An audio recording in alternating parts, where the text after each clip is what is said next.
Good morning mga kabro, mga kabagis. Luluto pa tayo ng fried purple yum with bourbon. Here's the ingredients. Purple yum, garlic, 2 tablespoons of oyster sauce, is longanisa, sausage. You can alternate 3 variety of sausage, that's fine. Then white onion, red onion,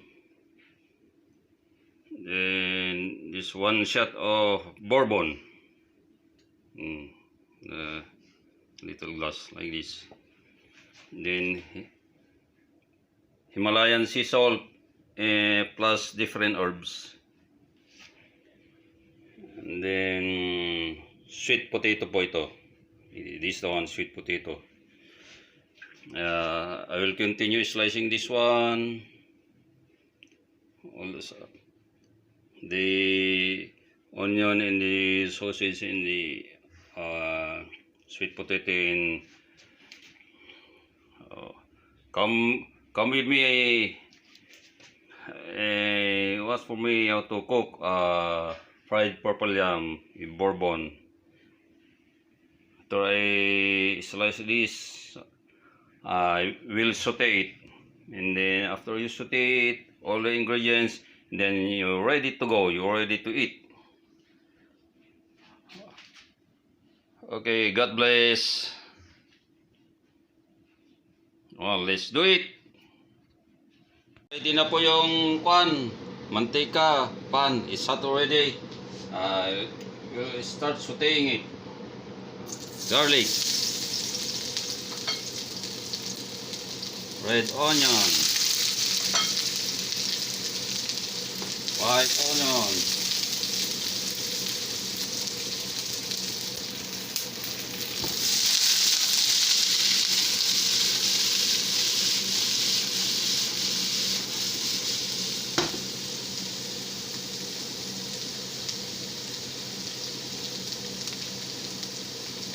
purple yum, sweet potato, purple din.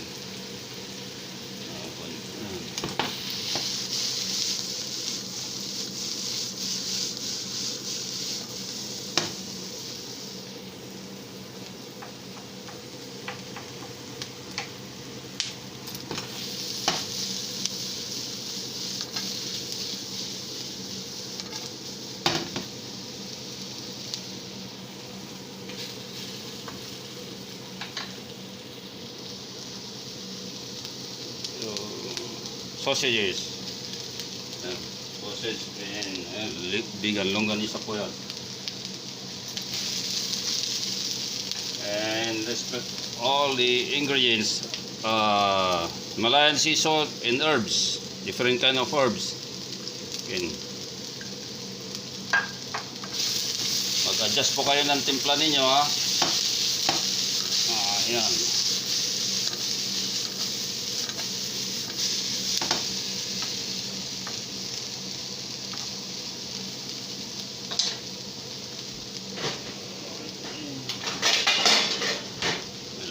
For a few minutes. Yung meron na kanto dito yung 2 tablespoons of oyster sauce.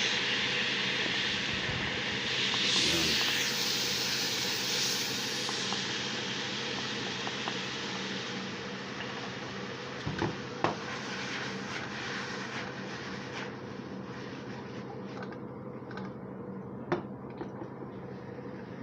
Taste it.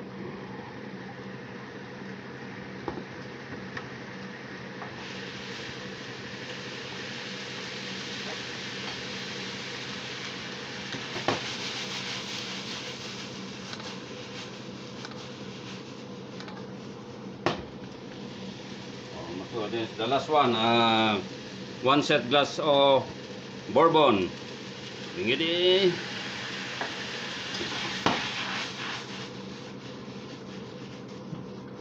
Amoy. Very good.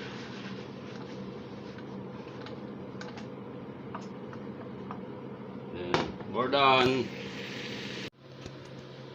Oh, we're done already. Fried purple yum with bourbon. Ready to serve and ready to eat.